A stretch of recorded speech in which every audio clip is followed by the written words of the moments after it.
Hi mga te! This is your Ate Len. Diyan nga sa mga time na yan is super aga na, siguro mga 6 a.m. At inihanda ko ang susuotin ng aking panganay na anak.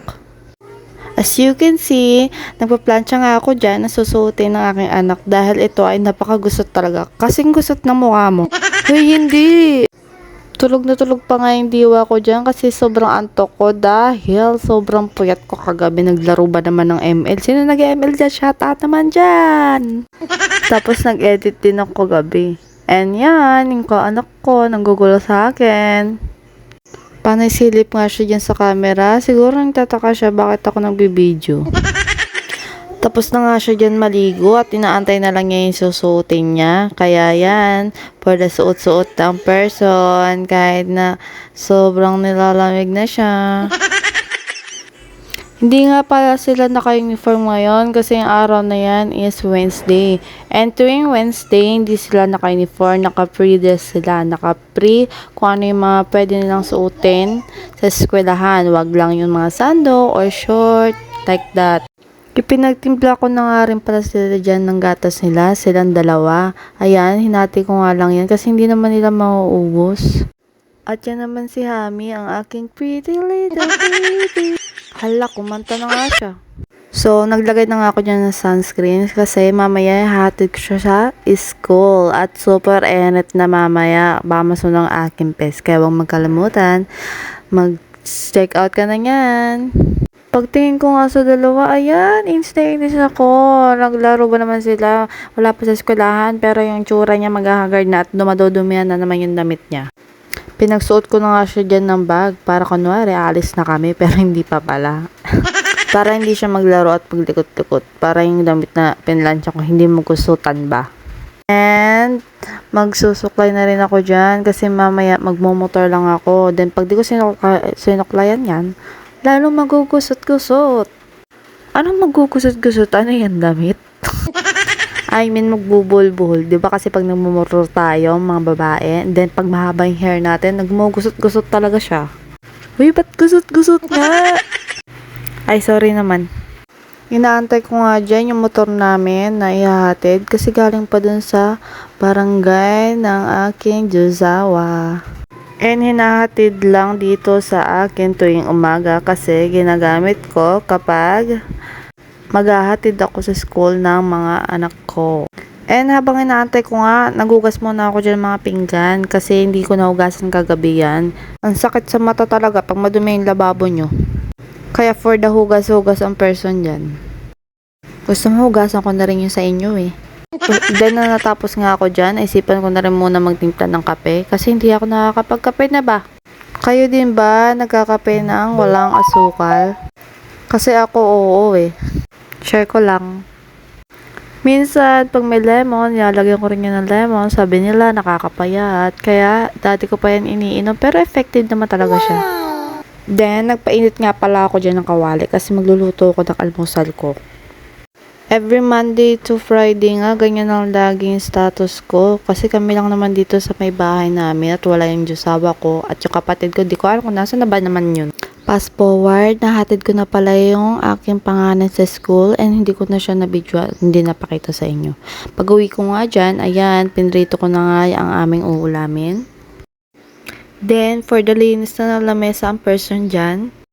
Then, pinahiran ko muna yan ng sabon para matanggal talaga mismo yung mga dumi. After ko ngang pahiran yan, syempre babalikan ko muna yung niluluto ko, baka masunog na talaga. Pag kinain mo yung papait talaga. Nang natanggal ko na nga yung una kong pinrito, syempre ilalagay na natin yung natira natin mga talong.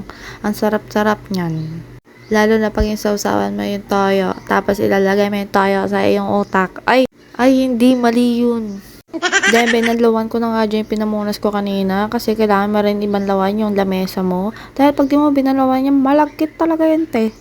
And, after ko nga yan punasan ng basa, nang mabanlawan ko na, ay pinunasan ko rin yan ng tuyong basahan para makintab ng ating lamesa. Ibinalik ko na nga rin dyan yung lagayan namin ng prutas, tapos pinunasan ko na rin yung lagayan ng kandila namin.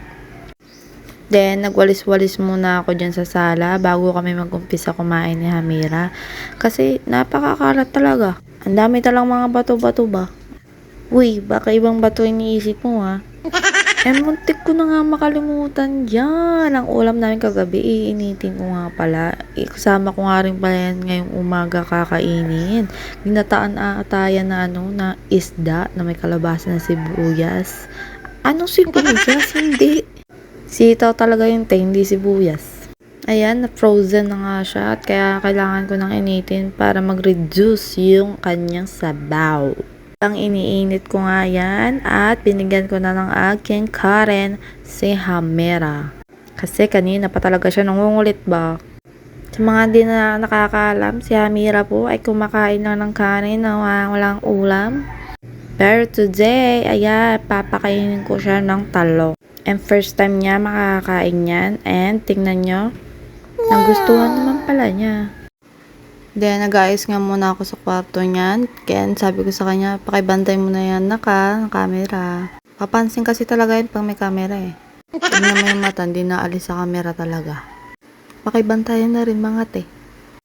Uy, Len, ano ba kasi nililibot-libot po dyan sa likod, uy? Kumukulo na pala dyan yung ininit kong ulam. Ready to eat na. Then, sasamahan ko na nga din si Hamira kumain. Then, inaalok ko nga siya dyan ng ininit ko na ulam, pero ayaw niya talaga. Maarte kasi sa ulam ng batang yan. Ewan ko, sa nagmana yan, di naman ako ganyan. Minsan, kailangan mo pa siyang takutin bago niya kainin. Pag nakikita nga niya kami kumakain ng mga ganyang gulay-gulay, sinasabi niya, ew, ew. Kaartehan talaga ng batang yan. Gusto niyan, mga hotdog chicken. Huy, wala tayo niyan. Ganyan lang talaga yung status namin dalawa lagi tuwing umaga. Kasi kami dalawang lagi yung naiiwan dito sa bahay. Yung dalawa nasa school, si Jusawa nasa laot pa. Tanghali pa kasi mauwi yun eh. Then after nga namin kumain dyan, nagugas na ulit ako ng pinagkainan kasi ako ay mag-start na magluto. Naaabalidbaran kasi ako pag may kalat ang kusina tapos magluluto ka na ba? Ayoko mag-start ng madumi ang lababo. Kaya hinuhugasan ko muna lahat yan bago ko simula ng magluto. Kahit wala pa siyang lunchtime, magluto na ako kasi magre-reklamo yung isa talaga. Sana nga pinapanood niya yung video niya to para alam niya yung ginagawa ko dito pag wala siya. Kasi pag uwi siya, di naman niya alam ginagawa ko. Akala niya nakahiga ka lang at nagsiselfone. Pero diyan kayo nagkakamali. Kasi kaming mga babae, kaming mga asawa nyo, nandito lang kami lagi sa bahay talaga. Wow! Then, after ko nga magsaing, ako ay magpapahinga na muna. Yan lang.